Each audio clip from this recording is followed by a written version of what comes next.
সবাইকে আমন্ত্রণ জানাচ্ছি দীপ্ত টিভির নিয়মিত স্বাস্থ্য বিষয়ক আয়োজন সুস্থ জীবন অনুষ্ঠানে। সাথে আছি আমি ডাক্তার অর্থি জোখরিফ।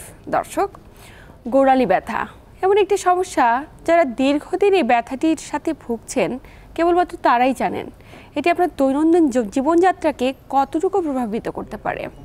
তবে আপনি কী করে নিজের গোড়ালি ব্যথা থেকে পরিত্রাণ পেতে পারেন এবং এক্ষেত্রে একজন ফিজিওথেরাপির ভূমিকা কতটুকু, আজ আমরা কথা বলবো এই গুরুত্বপূর্ণ বিষয়গুলো নিয়ে। এবং এ বিষয়ে বিস্তারিত আলোচনায় স্টুডিওতে আজ আমরা আমন্ত্রণ জানিয়েছি একজন বিশেষ অতিথিকে। উপস্থিত আছেন অধ্যাপক আলতাফ হোসেন সরকার, যিনি মাস্কুলোস্কেলেটাল ডিসঅর্ডার স্পেশালিস্ট। স্যার, স্বাগত আমাদের আজকের আয়োজনে। ধন্যবাদ আপনাকে। স্যার, গোড়ালি ব্যথা কী কারণে হতে পারে, সাধারণ সমস্যাগুলো কি এবং গোড়ালি ব্যথার প্রধান কারণগুলো কি জানবো? গোড়ালি ব্যথার কারণগুলো জানার আগে আমরা গোড়ালি দেখে নিই। সাধারণত এইটা হলো আমাদের যে দুটো হাড্ডি থাকে এখানে, পায়ের এখানে একটা পা, এই গোড়ালির ব্যথাটা হয় এখানে। গোড়ালির ব্যথা দুইটা কারণে সাধারণত হয়। একটা হলো যে গোড়ালির এখানে এক প্রকার ঠোঁট বের হয়, আমরা বলি বোন স্পার। আর একটা হয় যে গোড়ালির এখান থেকে এই প্লান্টার ফাসা, এটা প্লান্টার অ্যাসপেক্ট, পায়ের নিচের অংশ, এখানে ফাসা হয় এখান থেকে এখানে, এই ফাসাতে ইনফ্লামেশন হয়। তাহলে আমরা গোড়ালির ব্যথার জন্য দুটো কারণকে আমরা মোস্টলি বলি, একটা হলো স্পার আর একটা হলো ফাসা। ফাসা হলে বলি ফাসাইটিস, আর স্পার হলে আমরা বলি ক্যালকিনিয়াল স্পার। আচ্ছা, এছাড়াও কারণ রয়েছে, যেমন এই গোড়ালিটা দেখেন আল্লাহ পাক সৃষ্টি করছেন একটা অপূর্ব অবস্থানে। এখানে একটা কার্ভ আছে, হালকা কার্ভ।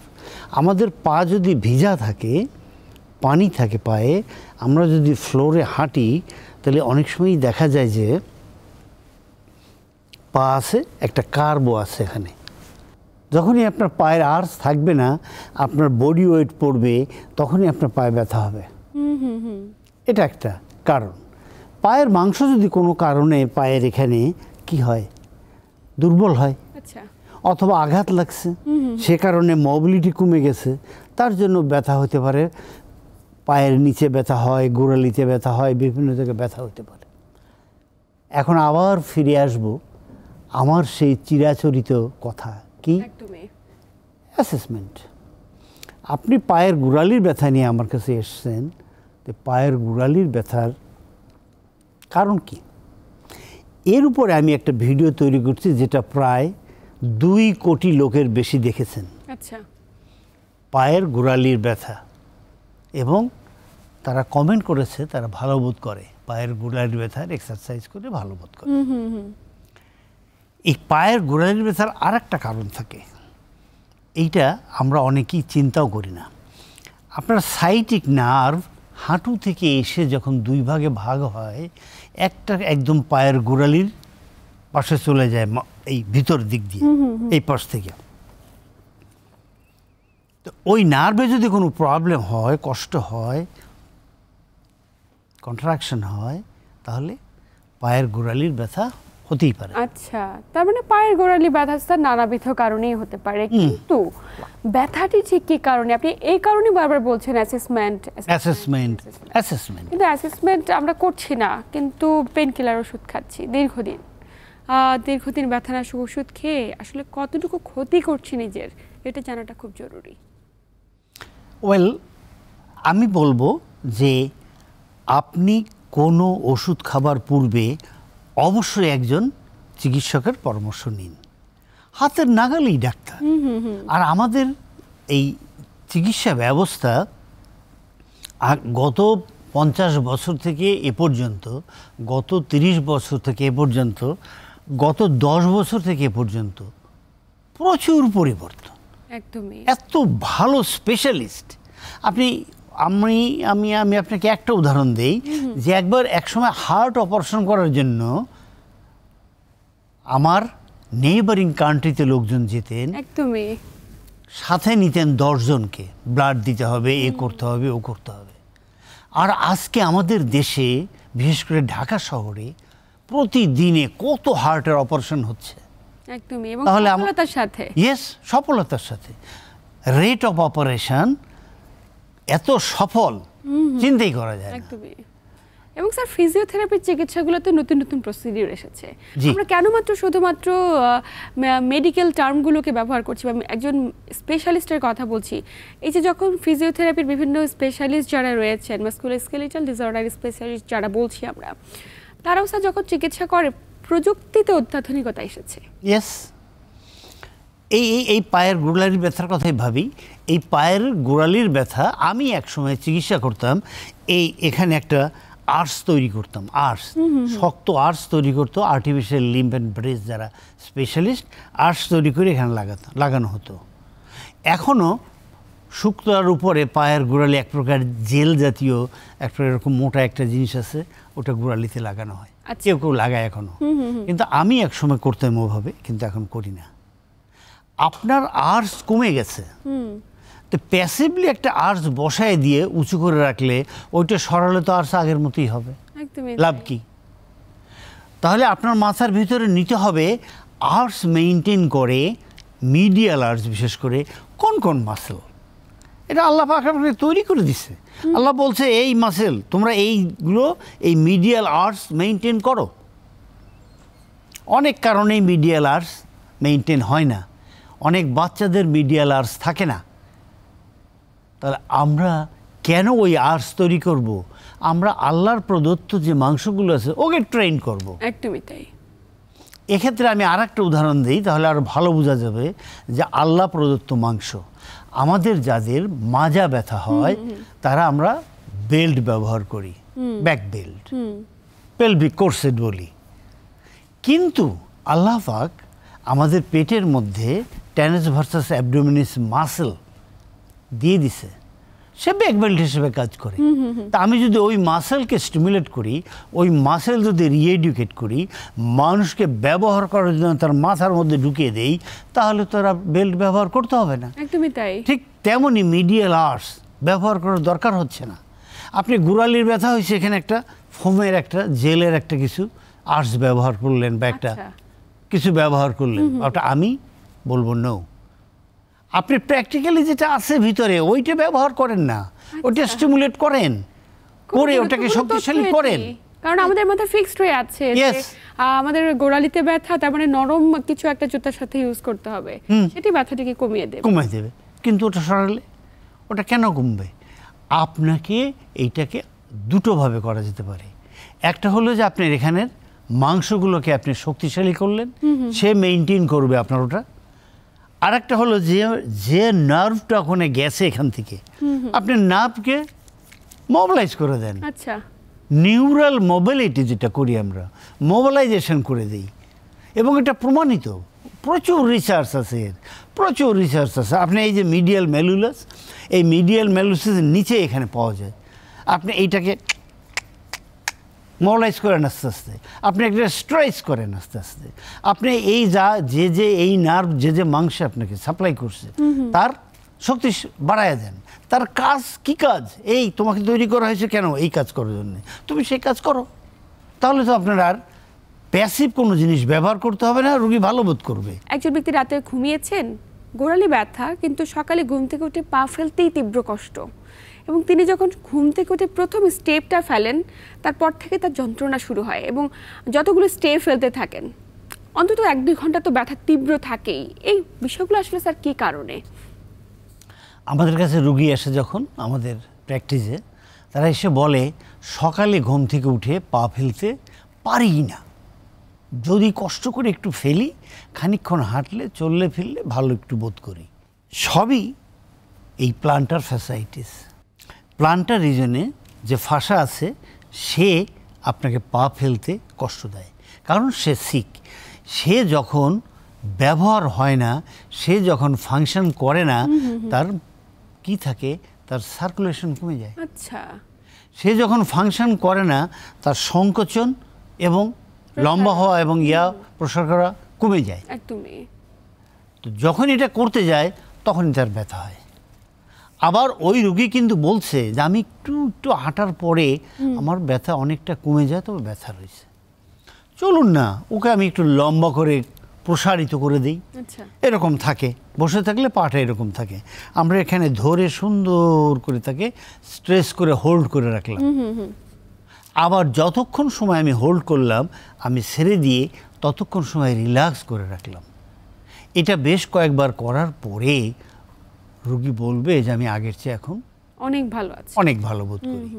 বাট আর একটা পার্ট আছে, সেটা হলো এটা তো আমি প্যাসিভলি স্ট্রেস অ্যান্ড রিল্যাক্স করলাম, এখন আমি এটাকে শক্তিশালী করে দেব, অর্থাৎ সে যেন আগের অবস্থানে ফিরে যায়। আচ্ছা। তবে এটা বারবার বারবার করতে হবে।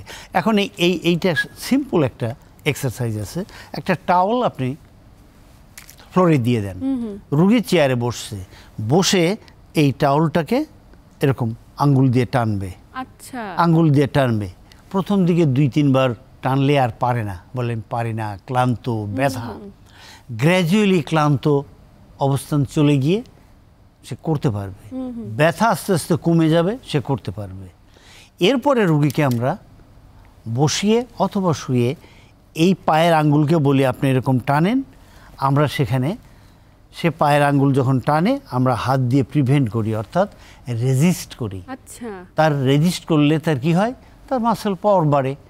এই এক্সারসাইজগুলোতে কি হয়, তার গোড়ালি ব্যথা অনেকখানি কমে যায়, তার ব্লাড সার্কুলেশন বেড়ে যায়।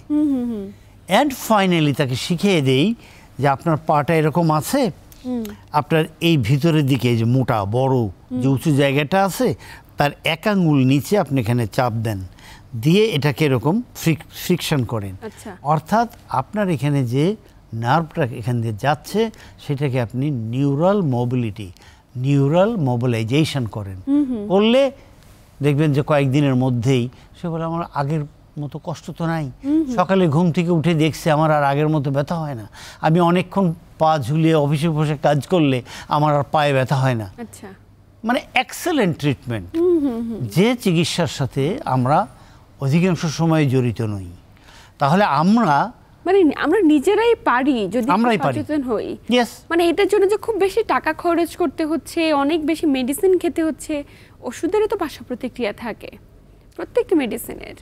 এবং স্যার এই ব্যথাটি, গোড়ালি ব্যথাটি এমন একটি যন্ত্রণা, আমরা কিন্তু লক্ষ্য করি যে ওই মানুষগুলোর মুভমেন্ট রেস্ট্রিকশন হয়ে যায়, রিক্সা ছাড়া চলতে পারছে না, কারণ একটু হাঁটলে যে পায়ে গোড়ালিতে তীব্র ব্যথা অনুভব করে, দেখা যাচ্ছে গাড়ি ছাড়া চলতে পারছে না, বা রিক্সায় উঠতে গিয়েও ব্যথা অনুভব করছে। কিন্তু সব রাস্তায় তো রিক্সা চলে না। আমি একটু শপিং করব, আমার পায়ের গোড়ালি ব্যথা, আমি তো রিক্সা নিতে পারবো না, একদমই তাই। তাহলে আমাকে হাঁটতে হবে।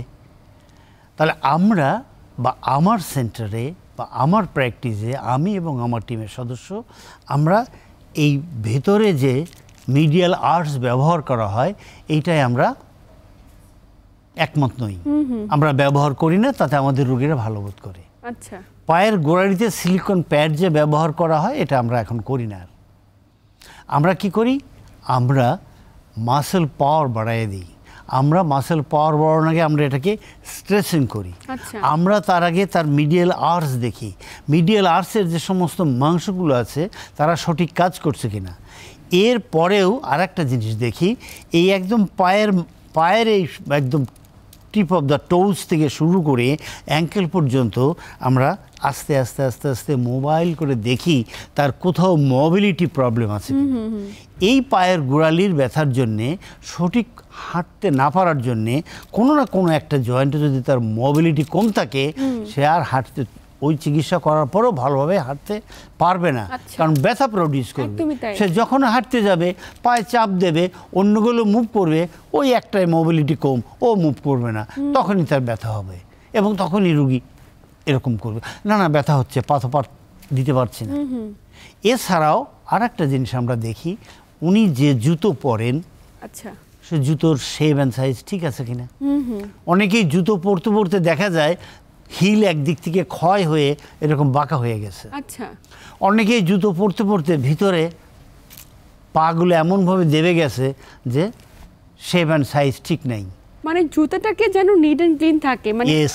দেবে না যায়, না কোনো যায়। একটা পাশে চলে না যায়, তার হিল যেন ক্ষয় হয়ে একদিকে চলে না যায়, এগুলো আপনাকে লক্ষ্য রাখতে লক্ষ্য হবে। করাটা জরুরি। তো সুতরাং শুধু যে পায়ের গোড়ালির ব্যথা, গোড়ালির চিকিৎসাই আপনি করবেন না, তার সাথে টোটাল সারাউন্ডিং এরিয়াটা ট্রিটমেন্ট Yes. করাটা জরুরি। করতে হবে, নইলে আপনার পায়ের ব্যথা যাবে না।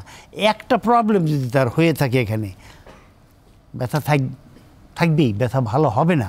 ওইখানে যখনই পা ফেলতে যাবে, আল্লাহ পাকের সৃষ্টি তো নিখুঁত, একদমই। এত নিখুঁত করে আপনার পা তৈরি করছে, আপনার একটা এরিয়াতে যদি কোনো কারণে তার মোবিলিটি কম হয়, আপনার ব্যথা বেড়ে যাবে। সুতরাং মোবিলিটি বাড়াতে হবে, আর এই মোবিলিটি বাড়াতে গেলে আপনাকে ওই জায়গায় ধরে আইডেন্টিফাই করতে হবে অ্যাসেসমেন্ট করে, সে এই বোনের এখানে মোবিলিটি কম, আপনি এরকম সুন্দর করে ধরে একটু চেষ্টা করেন, একটু ফাঁকা করে দেন, এটাকে মুভ করে দেন, আচ্ছা, আস্তে আস্তে বাড়বে।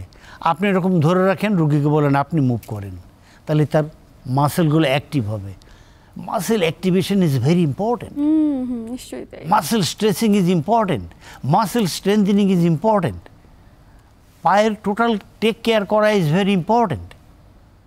তো সুতরাং আপনার পায়ের গোড়ালির ব্যথা হলে দরকার হলো সঠিক অ্যাসেসমেন্ট করে নিখুঁতভাবে বের করতে হবে অ্যাকচুয়ালি তার কোথা থেকে এই প্রবলেমগুলো হচ্ছে, নিশ্চয়ই। আমাদের সেখানে চিকিৎসা করতে হবে। স্যার, আমরা তো কথা বলছি যে যখন গোড়ালির ব্যথা হয়ে গেল, একজন ব্যক্তি সাফার করছে বিভিন্ন ডিজিজের কারণে, এবং পরবর্তীতে ফিজিওথেরাপির ভূমিকা কতটুকু, এতক্ষণ তো কথা বলছিলাম, কিন্তু একটি বিষয় কিন্তু জানাটা খুবই জরুরি, যে এই যে গোড়ালিতে ব্যথা হচ্ছে যেন না হয়, সেক্ষেত্রে দৈনন্দিন জীবনে আমাদের বাস্তব যে জীবনযাত্রা, আমরা যে জীবনযাপন করছি, তাতে করে কতটুকু পরিবর্তন আনা জরুরি।